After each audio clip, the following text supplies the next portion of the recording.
November 15th, 2022. The world's 8 billionth person was born in the Philippines.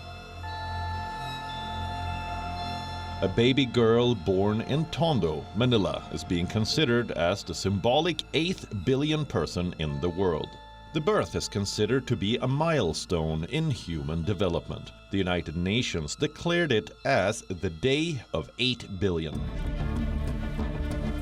The 7th billion population mark was surpassed in 2011. So what does this population explosion mean for the world? How is it impacting various economies? Is it a boon or a bane? And where do we go from here?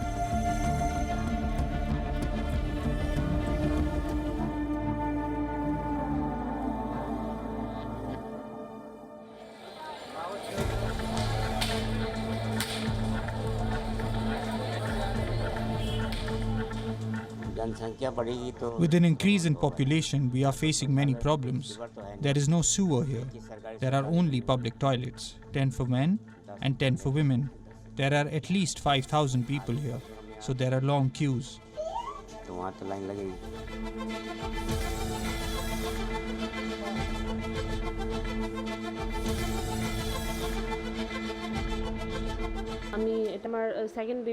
This is my second child. While a part of me is really happy, I also must admit I'm worried about the future.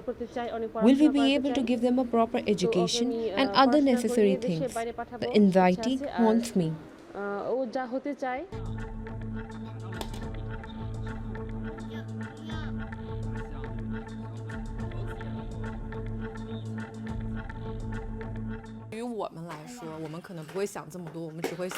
I think for us, it's more to do with what's working for our family.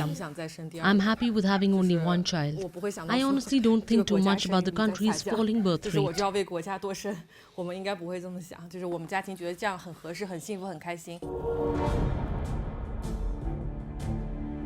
It is estimated that the global population will cross the 9 million mark by 2037, 15 years from now, and accompanying this are a host of global issues.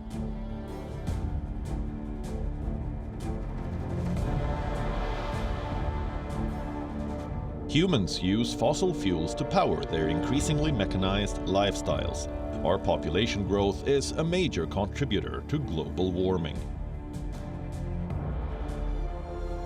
The world food import bill is estimated to rise to $1.94 trillion in 2022, higher than previously expected.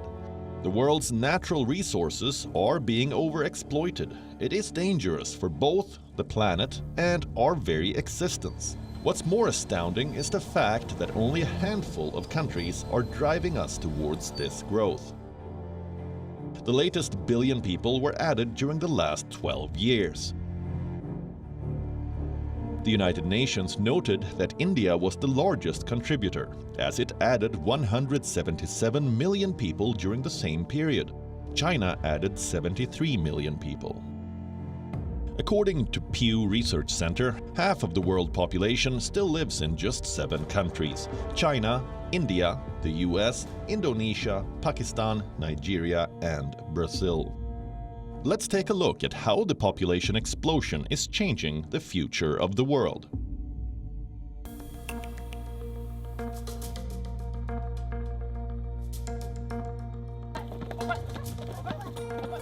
Meet Tang Huajun. The 39-year-old is a Chinese software developer, and he is also a doting father to a toddler.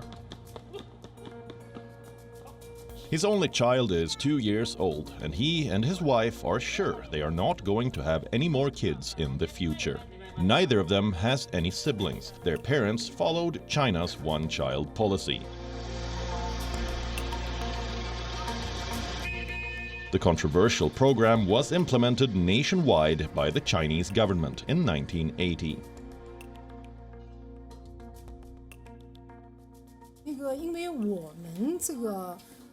Everyone obeyed the party and the government. In our case, both my husband and I had jobs, and we followed the one-child policy. Nowadays, things have changed. China announced it was abandoning the one-child policy by the end of 2015, after years of warnings by experts about the country's growing, aging population. It introduced a three-child policy backed by tax and other incentives in 2021. Even though the law has changed, the high cost of raising children, nuclear families, and rising housing prices are some of the deterrents for young couples. Last year, China recorded one of the lowest fertility rates in the world.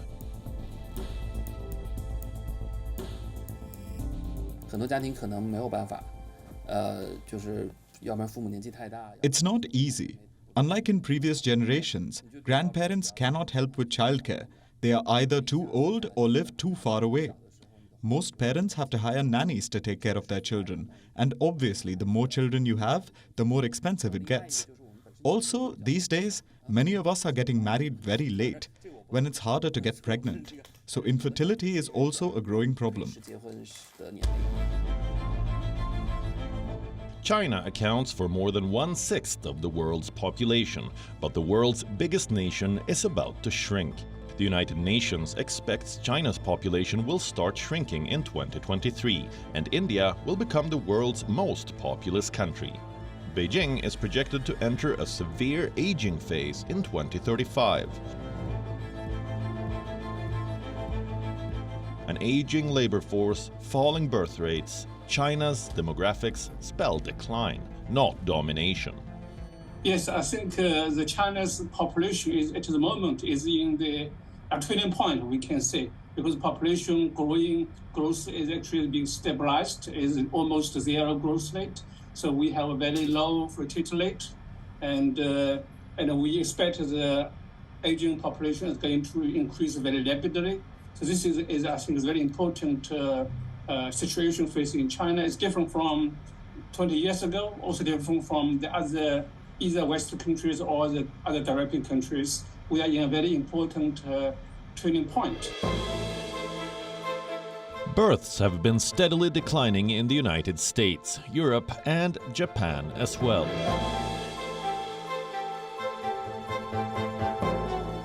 Japan, the island nation, recorded a total population of only 125.93 million on the 1st of January 2022. The country has been struggling to find ways to increase its low and declining birth rate for some time now. The government hopes that the promise of some extra cash in the bank will encourage more people to add a baby to their family. Currently, a childbirth and childcare lump sum grant of 420,000 yen, which is about $3,100, is offered to new parents after the birth of a child. This figure will now be raised to about $3,700. Will this incentive plan work? Something's gone on culturally as well. You know, it's as if young people in Japan are frightened of marriage and having children. And I've even read, you know, I mean, what's happened to the sex drive in young people? That maybe there's something going on, just too much computer watching or something. So I don't think money's the entire solution. But having child-friendly societies and you know, definitely will help. However. In Europe too, several nations are facing a declining birth rate.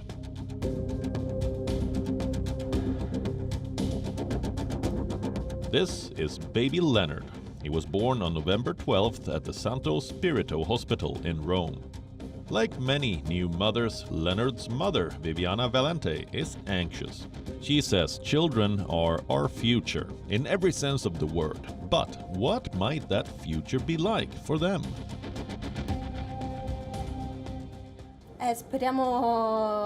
Let's hope he's okay. It is true we're 8 billion, but in our country, Italy, there is zero growth. We complain that young people today are no longer able to build a family due to a series of problems. So I hope that as years go by, my son will live in a society that is better than the one that we have today.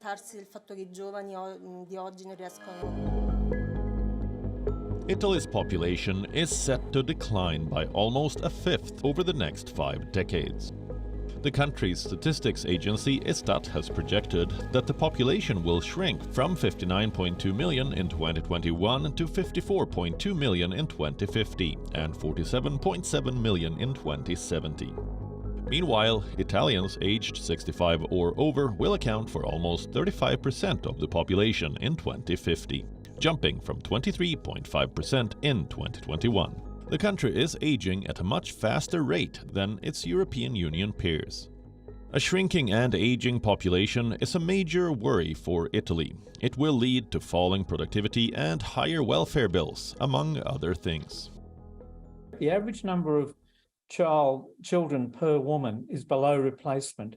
In Italy, it's about 1.2. So the average woman, throughout her entire lifespan, is only having 1.2 children. And so over time, that will mean that the population will fall in Italy and in Germany and in Japan and other countries if you ignore the possibility of immigration, which to some extent can compensate.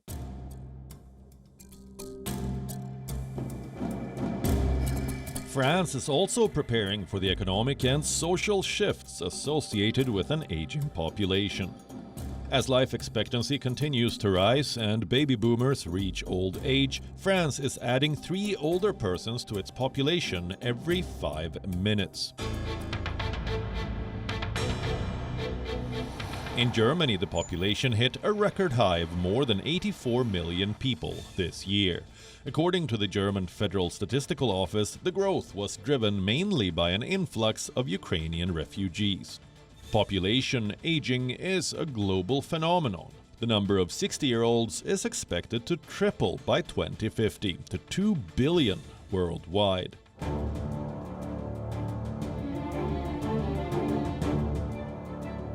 Singapore is one of the most rapidly aging societies in the world.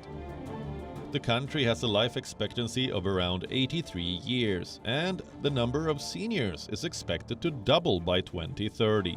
The government says it is adopting a whole-of-nation approach to prepare for population aging. It is investing in facilities and programs to support the population. Deal with issues such as retirement and healthcare and also education. So a government will typically have challenges with taxing a younger population to support an older population. An aging population is a looming economic and social burden for many countries. India, on the other hand, has the largest youth population in the world. Around 66% of the total population of the country, more than 808 million, is below the age of 35. Can this be a boon for the country? As we've seen the population of India grow, it has also grown in tandem with economic progress. You see there lots of people, huge proportion of share of the population being lifted out of extreme poverty. So population growth hasn't been bad for India by any means, but I foresee that India will continue to develop economically. And part of economic development is one thing that goes hand in hand with it is decreases in fertility. We have a large population of young people, which is our advantage compared to China, where the population ratio of young and old has become very adverse for them. There aren't enough people to take care of the older people. Now, India, already 25% of our population is aging, but it is going to increase very rapidly because the young people, when their fertility declines, which is going to happen soon. Also, there are people to take care of older people in a country like India, where there's very little social security in terms of health and health for the older people and caring.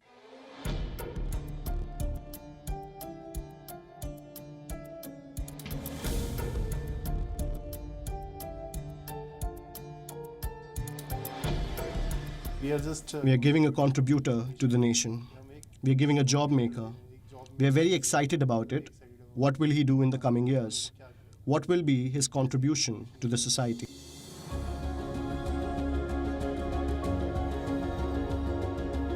Let's look at the statistics.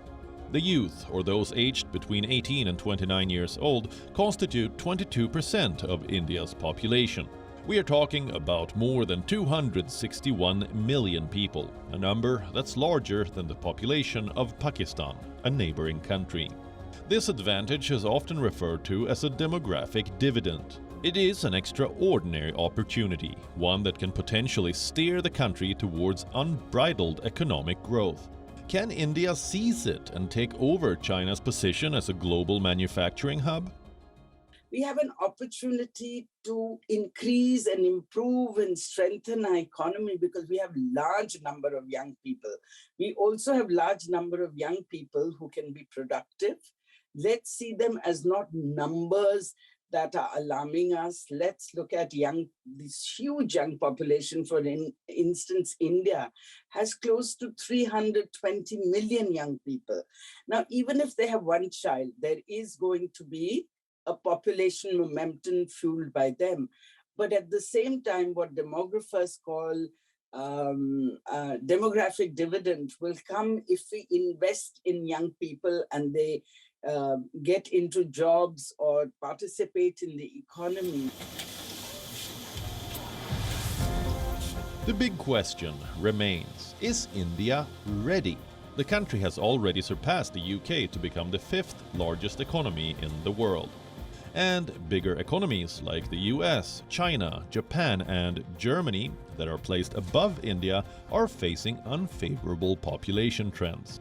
Having said that, India too is facing its own demographic challenges. Its humongous population is putting a severe strain on the country's natural resources and infrastructure.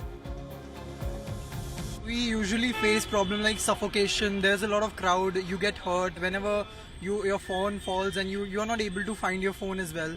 So sometimes it's very difficult to travel from a long distance, and when trains get late, there's a lot of crowd in all of the trains. Another major hurdle in India's growth path is the unemployment rate. It's a country where thousands of candidates apply for a single post in most sectors. To make matters worse, a vast number of young people in India lack the key skills needed to be employable. So for young people, clearly, skilling, good quality education. We do not have good quality education in our public schools. We need to greatly improve. And we have not invested in skilling. We keep talking about the demographic dividend, but demographic dividend is not automatic. What about the next billion? According to a United Nations report, 8 countries will be the biggest contributors. Apart from India, the list includes Pakistan, Egypt, Congo, Ethiopia, Nigeria, the Philippines, and Tanzania. While these nations are grappling with surging numbers, some other countries are underpopulated. The question of population explosion is a relative one. Does a growing population represent an opportunity, or is it an impediment? These questions take on a new urgency and relevance in a world that is finally waking up to the reality of climate change and global warming. It's not growing exponentially. Yes, it is still growing, but at a slowing rate. So by the mid 21st century, so 2050, it's predicted that the total fertility rate in the world will be at 2.1, which is replacement level.